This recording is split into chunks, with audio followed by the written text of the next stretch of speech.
the other and kind of avoid it at all costs. We'll come back to that idea in a minute.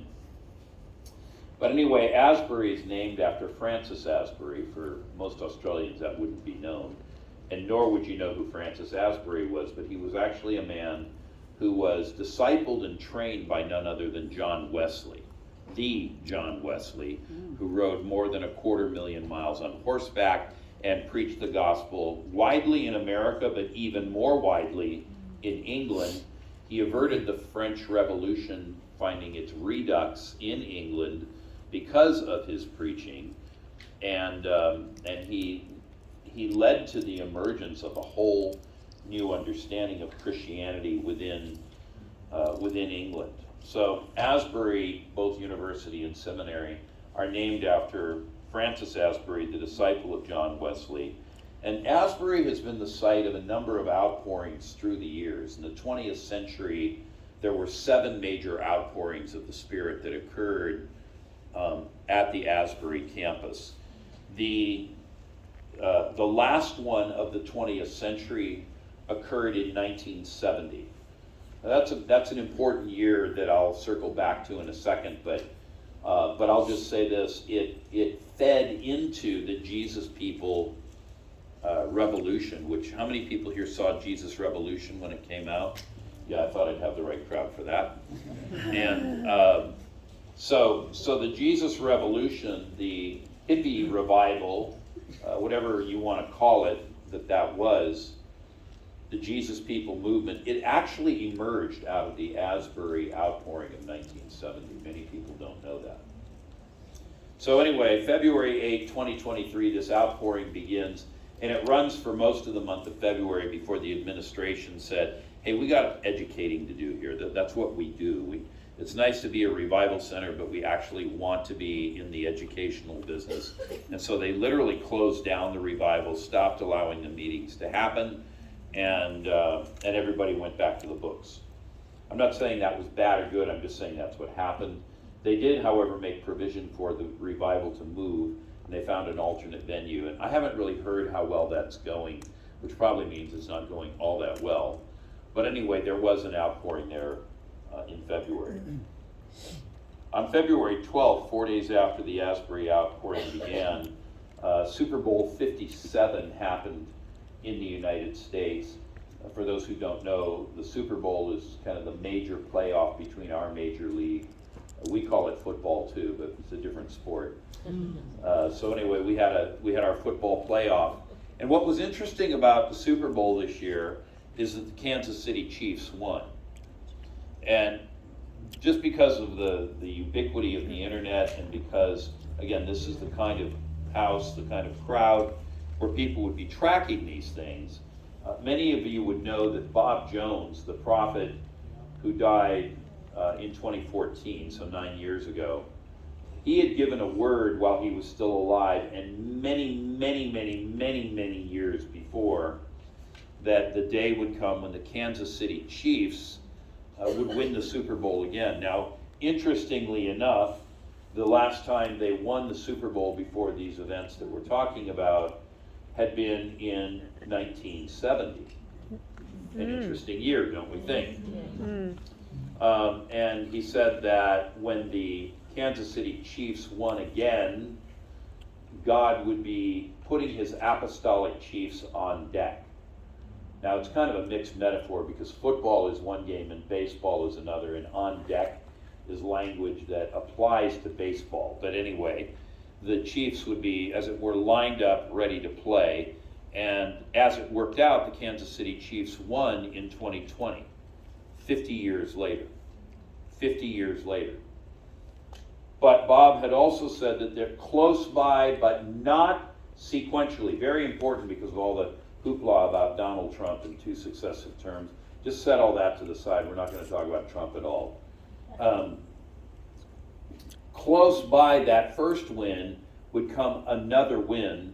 It would not be sequential, which means knowing that they won in 2020, it wasn't going to be 2021.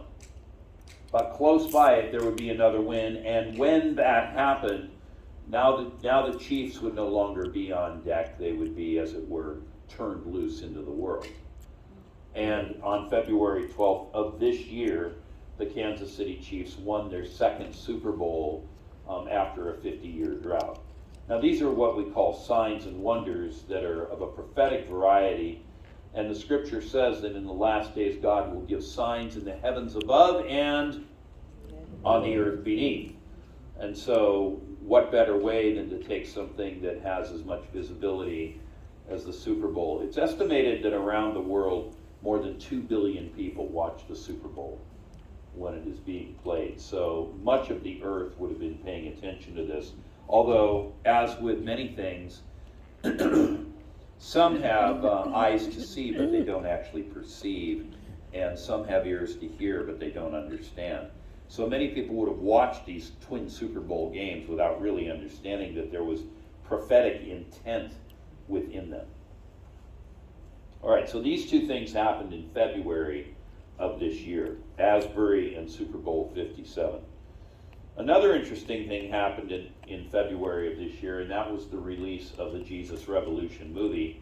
You guys didn't get it here until later, but in our country, it was released on February the 22nd.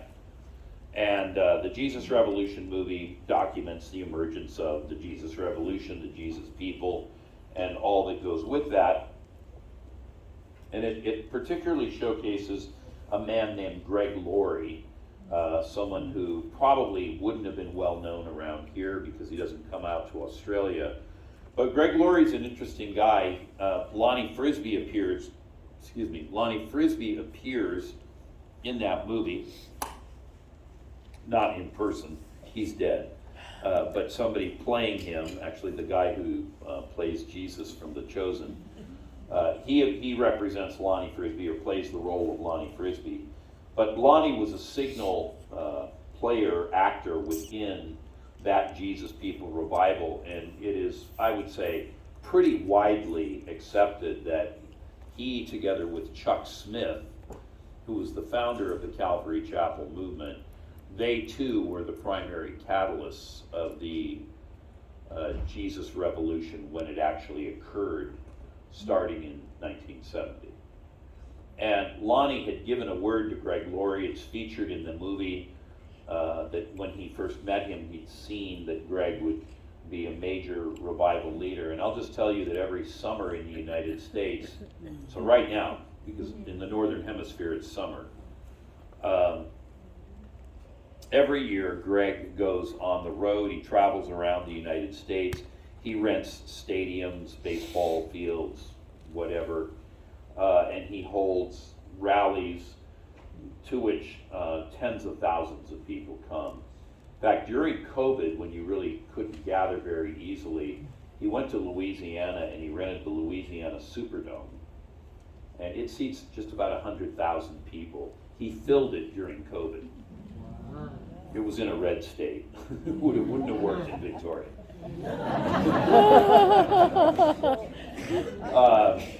So anyway, he rents the Louisiana Superdome. He fills the Superdome, and another 150,000 people wanted to get in and couldn't. So they set up speakers in the parking lot, and people just gathered in the parking lot around the Superdome. He had a crowd of 250,000 people, and when he gave the altar call, more than 100,000 people gave their lives to the Lord. Yeah. Now, we're used to hearing those kinds of stories out of places like, I don't know, Nigeria or the Ivory Coast or Rwanda or Zaire or something. But we are not used to hearing stories like that out of places like the United States of America.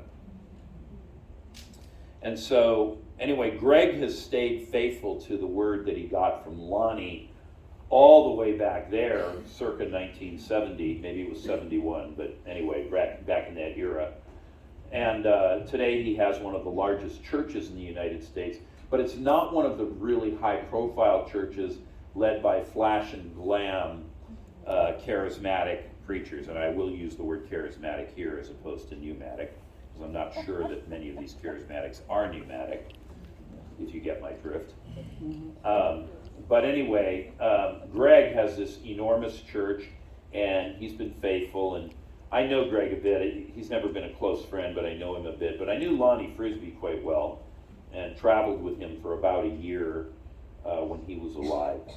And so these three things, Asbury, the Super Bowl win of this year, never mind the one that was our premonition a couple of years ago, and then the Jesus Revolution movie, all three of these things they're portents, they're signs and they're wonders, they're things that tell us other things are going on.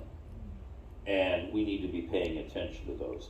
Also, interestingly, running in the background, there's been going on now for about 4 years, something known as the Baptismal Revival in Dawsonville, Georgia, which is near Atlanta, Georgia. It's not right there, but it's probably more or less as far from Atlanta as Bendigo is from Melbourne, just to give you a sense of the distance. So anyway, Dawsonville has had this thing that is called the Baptismal Revival, and it's been running for about 4 years. And they've had thousands and tens of thousands of people come through there from all over the world. You know, people have flown in and they've attended, and they come to get baptized. They're coming to participate in what the Lord is doing through water baptism.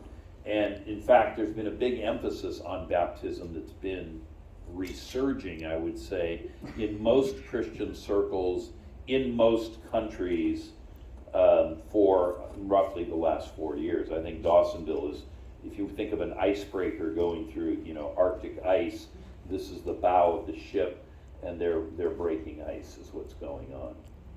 I led a meeting in Michigan, not this past weekend because I was in Melbourne this weekend, but the previous weekend I was in the state of Michigan, and I wasn't really leading an evangelistic meeting, and it certainly wasn't Greg Laurie with 250,000 people at the Louisiana Superdome, but a couple of people got saved and wanted to be baptized, so we did a baptism right there. And for the longest time when people have thought about baptism, it's like, well, you get saved and then 8 years later, you get baptized. I don't think that's the normal biblical pattern, but it's the one that in the West, because of our apathy and our torpor spiritually, we've fallen into. And so, anyway, this baptismal revival's been going on. It's kind of been in the background of everything. And then lastly, many of you would know the name Lou Engle. And Lou, shortly before Benny Johnson's death last year, in fact, today's the 17th, so it's actually only the 16th back home, but she died on the 18th of July, so we're literally, at least as your reckoning time, we're right at the doorstep of the 1-year anniversary of her passing. Lou went to Benny Johnson, and she'd written a book on the power of communion. You can find that book and read it if it interests you to do that. And Lou asked Benny to pray for him, lay hands on him,